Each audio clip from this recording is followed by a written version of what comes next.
விஜயா வந்துட்டு அங்கே கடையில் மனோஜ் கூட வேலை பார்க்குற அந்த பொண்ணு மூலமாக தன்னோட செல்லுக்கு வந்து யார் யார் கடைக்கு வர்றா போகிறா அப்படிங்கிறத அவங்க வந்து செட் பண்ணி வச்சுக்கிறாங்க. உடனேவும் இது மனோஜுக்கே தெரியாமல் இருக்குது. அதுக்கப்புறமா தான் அந்த பொண்ணு சொல்கிறாங்க, உங்கள் அம்மா வந்தாங்க, இந்த மாதிரி என்கிட்ட செட் பண்ணி கொடுக்க சொன்னாங்க, நானும் கொடுத்துட்டேன் சார் அப்படின்னு சொல்கிறாங்க. சரி நீ போ, நான் பார்த்துக்கிறேன்னு சொன்ன மனோஜ் அப்படியே எல்லா விஷயத்தையும் மறந்துடுறாரு. அதுக்கப்புறமா தான் இங்கே ரோகிணி வந்துட்டு கடைக்கு வராங்க.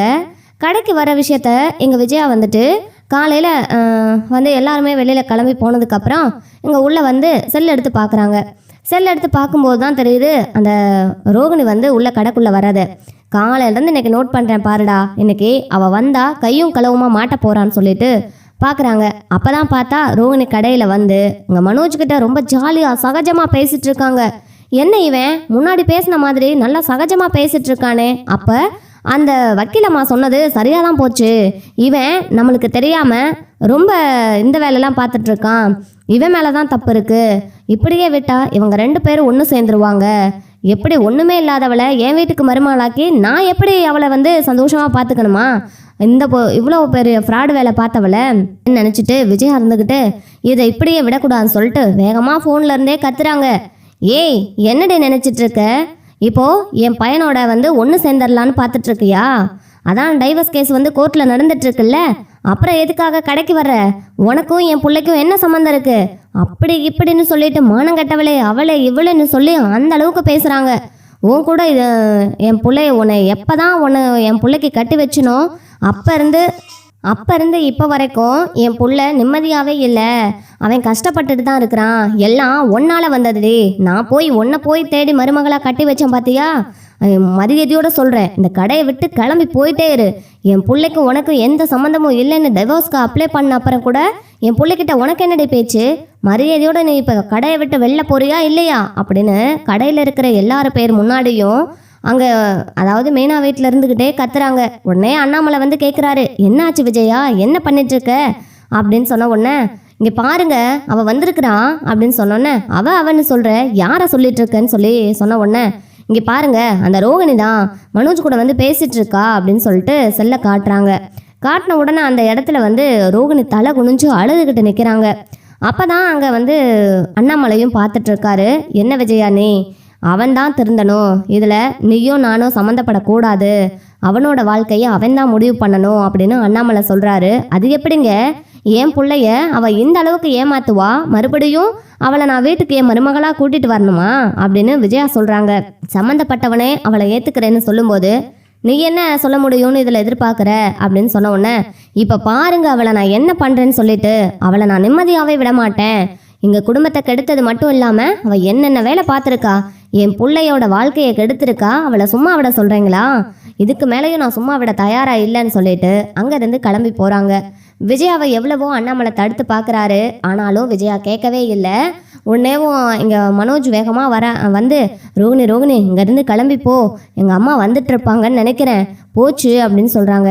என்ன மனோஜ், இப்போ கூட எல்லாரும் முன்னாடியும் என்னை விட்டு கொடுத்து பேசுகிற, நான் மறுபடியும் உனக்காக தானே மனோஜ் வந்திருக்கேன், என் மேலே உனக்கு அந்த அளவுக்கு தான் பாசமா, ஏன் மனோஜ் இப்படி நடந்துக்கிற, உன் அம்மாவை உன்னால் எதிர்த்து கூட பேச முடியல, எப்படி நீ என்னை வந்து அந்த வீட்டுக்கு கூட்டிகிட்டு போக போகிற, நம்ம 2 பேரும் உண்மையாலுமே சேர்ந்து தான் வாழ போகிறோமா அப்படின்னு சொல்லி அழுதுகிட்டே கேட்குறாங்க.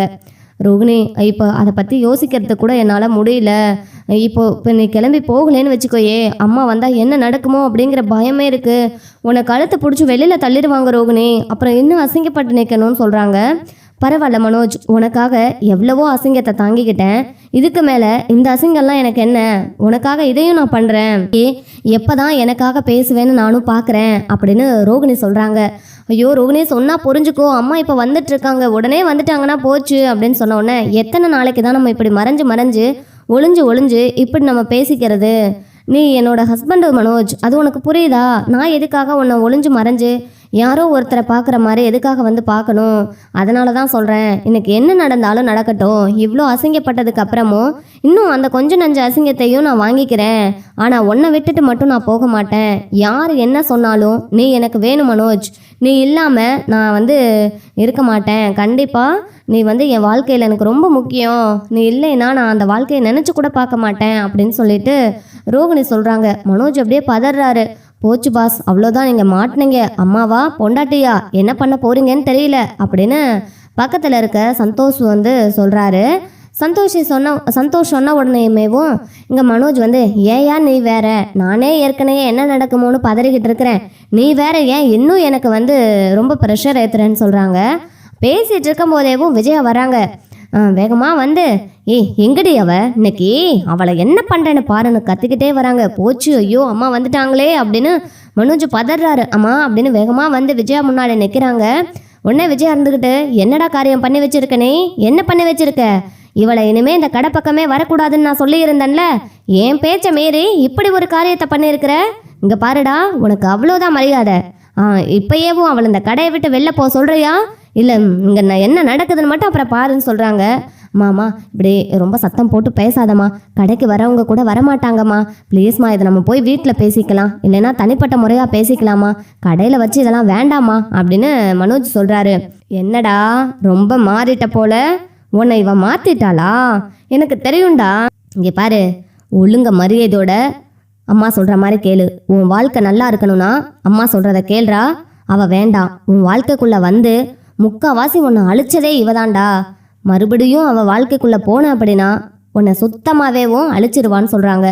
இதை கேட்ட உடனே ரோகிணிக்கு கோவம் வந்து என்ன ஆண்டி சொல்கிறீங்க, நான் வந்து தான் மனோஜோட வாழ்க்கையை கெடுத்தனா, ஒன்று இன்னும் புரியலன்னு நினைக்கிறேன் ஆண்டி, நான் இங்கே வரும்போது மனோஜ் ஒன்றும் வேலையிலலாம் இல்லை, சும்மா தான் இருந்தார், கடை கூட அப்போ நீங்கள் எதுவும் வச்சு தரல அப்படின்னு சொன்ன உடனே விஜயா சொல்கிறாங்க. டேய் பாத்தியா அவள் எப்படி குத்தி காமிக்கிறான்னு அப்படின்னு விஜயா சொன்ன உடனே, இங்கே பாரு மனோஜ், நான் உன் குத்தியெல்லாம் காட்டலை, நான் இல்லை அப்படின்னா உன்னோட வாழ்க்கையில் உன் அம்மா எதுவுமே பண்ணியிருக்க மாட்டாங்க, உனக்காக எதை பற்றி யோசிச்சிருக்க மாட்டாங்க, நான் இல்லாதப்பெல்லாம் அவங்க உன்னை பற்றி யோசிச்சிருந்தாங்கன்னா கண்டிப்பாக உனக்காக ஏதாவது பண்ணியிருக்கணும்ல, எதுவுமே பண்ணலை, உன்னை இன்னும் கடன் வாங்கிட்டு எல்லாரும் முன்னாடியும் விட்டு கொடுத்து தான் பேசிகிட்டு இருந்தாங்க, உனக்கு வேணா உன் அம்மா உன்னை தூக்கி வச்சு பேசின மாதிரி இருக்கலாம், அந்த முத்து அப்புறம் எல்லாம் அந்த மீனாடுறது எல்லாருமே உன்னை கேவலப்படுத்தினாங்க, நான் வந்ததுக்கப்புறம்தான் நான் எதிர்த்து கேட்டேன், என் புருஷனை யாரும் என் முன்னாடி இப்படிலாம் பேசக்கூடாதுன்னு, அது வரைக்கும் அவங்க உன்னை கேவலப்படுத்திட்டு தானே இருந்தாங்க, ஆண்டியும் அதை பார்த்துட்டு தானே இருந்தாங்க,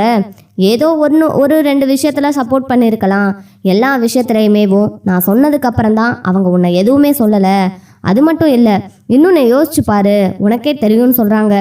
உடனேவும் இங்கே வந்து விஜயா இருந்துக்கிட்டு ஏய் என்னடி கண்டதையும் சொல்லி என் பிள்ளையோட மனசை நீ கலைக்க பார்க்குறியா, அதுக்கு ஒரு நாளும் நான் விட மாட்டேன், இனிமே ஒரு நிமிஷம் கூட நீ இங்கே இருக்கக்கூடாது, எங்கள் கடையில் உனக்கு என்ன வேலை, என் புள்ள இருக்கிற இடத்துக்கு இனிமேல் நீ வரவே கூடாது, மரியாதையோட இப்போ நெய்யா போறியா இல்லை கழுத்தை பிடிச்சி வெளியில் தலை சொல்லட்டா அப்படின்னு சொல்கிறாங்க.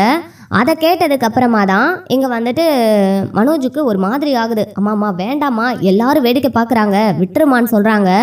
ஏன் மனோஜ் இப்போ கூட உனக்கு வந்து உன் அம்மா பண்ணுறது தான் சரின்னு தோணுதில்ல, உனக்கு நான் வேண்டான்னு தானே நீ நினைக்கிற, நான் வேணும்னு நினச்சிருந்தேன்னா இந்நேரம் நீ என்னை கூட்டிகிட்டு போய் அப்படிதாம்மா நான் இருப்பேன்னு ஒரு வார்த்தை சொல்லலாம்ல, பரவாயில்ல மனோஜ், உனக்காக இன்னும் எவ்வளோ அசிங்கத்தை தாங்கிக்கணும்னு சொல்லு, நான் தாங்கிக்கிறேன், ஆனால் உன்னை எப்போவுமே நான் விட்டு கொடுக்க மாட்டேன் அப்படின்னு ரோகிணி சொல்கிறாங்க.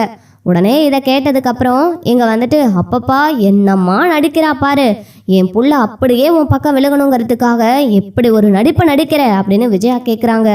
அம்மா இந்த பொண்ணு ரொம்ப நடிக்குதுப்பான்னு சொல்லி சந்தோஷம் நினைக்கிறாரு. உடனே அதுக்கப்புறம் வேகமாக விஜயாவுக்கு கோவம் வந்து இங்கே ரோகிணியோட தலைமுடியை பிடிச்சி தரன்னு கடையிலேருந்து வெளியில் வரைக்கும் இழுத்துக்கிட்டு வராங்க. இழுத்துக்கிட்டு வரும்போது இங்கே வெளியில் விட்ட உடனே அங்கே இருக்கிற எல்லாருமே பார்த்து ஆளாளுக்கு ஒவ்வொன்றும் பேச ஆரம்பிச்சிடுறாங்க. அங்கனக்குள்ளே ரோகிணி வந்து தலை குனிஞ்சு அழுதுகிட்டு நிற்கிறாங்க. மனோஜ் போதுமா, இல்லை இதுக்கு மேலே உனக்காக நான் எவ்வளோ அசிங்கத்தை தாங்கிக்கணும்னு சொல்லு, எல்லாம் உனக்காக மட்டும்தான் மனோஜ் அப்படின்னு அழுகுறாங்க.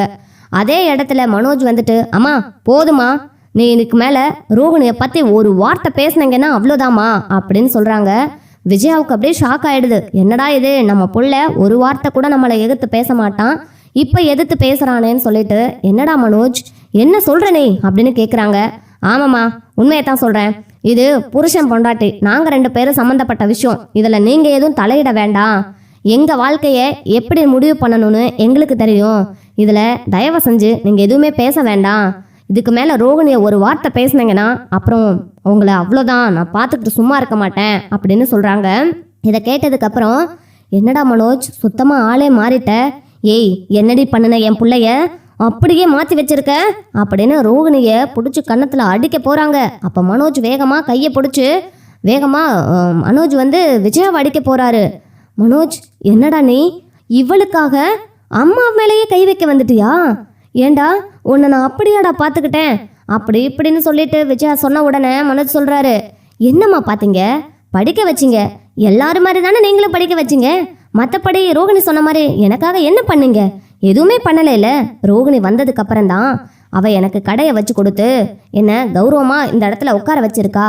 அப்படி இல்லைன்னா இன்னும் வரைக்கும் உங்ககிட்ட தான் நான் வந்து கையேந்தி நின்றுட்டு இருந்திருக்கணும். என் படித்த படிப்புக்கு ஏதாவது ஒரு வேலை கிடைக்கணும்னு நானும் எவ்வளவோ ட்ரை பண்ணேன், எதுவுமே கிடைக்கல. ரோகிணி வந்ததுக்கு அப்புறம் தான் ஒவ்வொன்றா எனக்கு கிடைக்க ஆரம்பிச்சுது. எப்போ அவள் என்னை விட்டு போனாலோ அப்போயேவும் நீங்கள் என்னை வந்து அவ்வளோதான், என்னை ஒன்றும் இல்லாதவனா பண்ணிட்டேங்க. இப்போவும் அவளை நான் விட்டு கொடுக்க மாட்டேன். இனிமேல் எனக்கு எல்லாமே ரோகிணி தான். என்னை வந்து நீங்கள் டிஸ்டர்ப் பண்ணாதீங்க இனிமேல். அதான் வீட்டை விட்டு எல்லாரும் வெளியே வந்தாச்சுல்ல, இதுக்கு மேலேயும் நான் அந்த வீட்டுக்கு வரமாட்டேன். எனக்கு எல்லாமே ரோகிணி தான் ஆனதுக்கு பிறகு அங்கே இனிமேல் எனக்கு வேலை கிடையாது. என்னை தேடி நீங்களும் வராதிங்க. அது மட்டும் இல்லை, அந்த வீட்டில் எனக்கும் பங்கு இருக்குது. அந்த பங்கை நீங்களாக கொடுக்குறீங்களா இல்லை நானா கேஸ் போட்டு எடுக்கவான்னு நீங்களே முடிவு பண்ணிக்கோங்க அப்படின்னு சொன்ன உடனே, என்னடா சொன்ன? அந்த வீட்டில் உனக்கு பங்கு வேற கொடுக்கணுமா? உன்னை நம்பின பாத்தியாடா? எல்லாம் இந்த விஜயாவை ஏமாத்துறீங்க. இந்த முட்டாள் ஏமாந்துடுறாடா. இதுக்கு மேலேயும் உங்ககிட்ட சொல்லி பிரயோஜனம் இல்லடான்னு சொல்லிட்டு நேராக வீட்டுக்கு கிளம்பி போய் அண்ணாமலைக்கிட்ட சொல்லிக்கிட்டு அழுகுறாங்க. போச்சுங்க, நான் அவனை எவ்வளவோ நம்பினேன். எனக்கு அந்த பார்லர்காரியோட சேர்ந்துக்கிட்டு என்ன அசிங்கப்படுத்தி வெளியே அனுப்பிச்சிட்டானேன்னு சொல்லி புலம்பிக்கிட்டு அழுகுறாங்க.